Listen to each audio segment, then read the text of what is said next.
नमस्कार दोस्तों, आप सभी का फिर से एक बार स्वागत है गौतम बुद्ध की प्रेरणादायक कहानी में।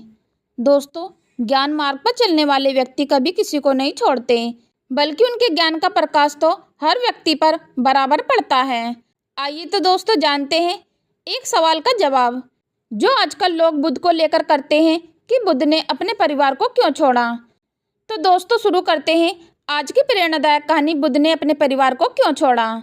दोस्तों, इससे पहले कि आप इस कहानी में खो जाएं, हमारे चैनल को सब्सक्राइब और वीडियो को लाइक कमेंट अवश्य कर दें और साथ ही बेल आइकन को भी प्रेस कर दें ताकि हमारा वीडियो का नोटिफिकेशन आप पर समय पर पहुंचता रहे।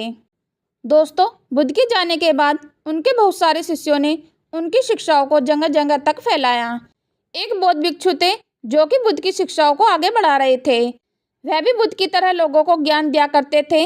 एक व्यक्ति बड़ा जिज्ञासा के साथ उनके पास मिलने के लिए आया और बोला, मैं बुद्ध को बहुत मानता हूँ, उस नाते तो आप भी मेरे गुरु हैं। बुद्ध के ज्ञान से पूरी दुनिया प्रभावित है, लेकिन मैं एक गृहस्थ हूँ और एक गृहस्थ होने के नाते मेरे मन में हमेशा एक सवाल उठता है।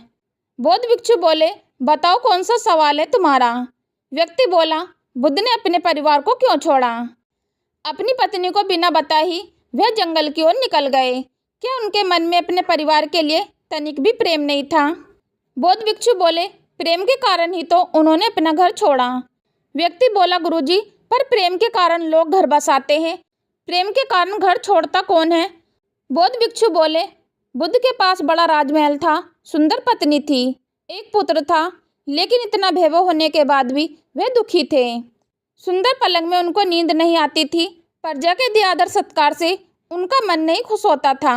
पत्नी की सुंदरता और आकर्षण भी उन्हें नहीं बांध पाया, बेटे का मोह भी उन्हें नहीं रास आया। जिस वैभव और धन के लिए दुनिया पागल हो रही है, बुद्ध इस वैभव और धन को पाकर पागल हो रहे थे, क्योंकि उन्हें पता चल रहा था कि इन सब से ऊपर भी कोई ऐसी चीज है जो उन्हें हमेशा के लिए आनंद दे सकती है, और वह था वैराग्य। व्यक्ति बोला, हाँ, यह तो बड़े आश्चर्य की बात है कि किसी मनुष्य को वैभव और धन से ही दुख होने लगे, लेकिन फिर भी नैतिकता तो यही कहती है कि उन्हें अपनी पत्नी और बेटे को नहीं छोड़ना चाहिए था।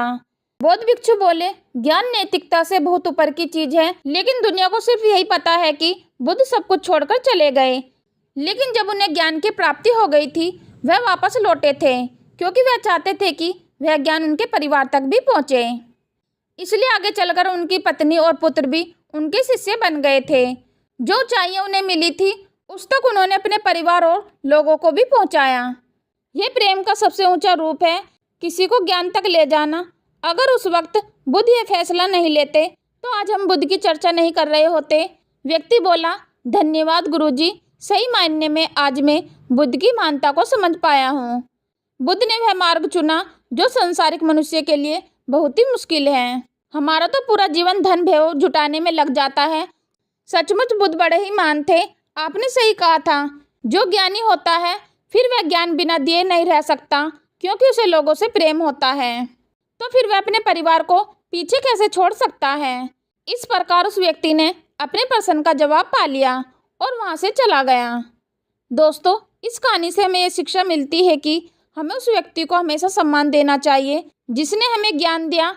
उस ज्ञान के द्वारा ही हम अपने मन को समझने की कोशिश करते हैं और चाहते हैं कि हम हमेशा भीतर से शांत और सहज रहे। यदि बुद्ध ना होते तो आज हम उनके ज्ञान से वंचित रह जाते। दोस्तों, आशा करती हूँ कि आप सभी को ये स्टोरी पसंद आई होगी, तो नीचे दिए गए कमेंट बॉक्स में कमेंट करके अवश्य बताएं। यदि दोस्तों आप गौतम बुद्ध के सच्चे भक्त हो तो नीचे कमेंट बॉक्स में नमो बुद्धाय अवश्य लिखें।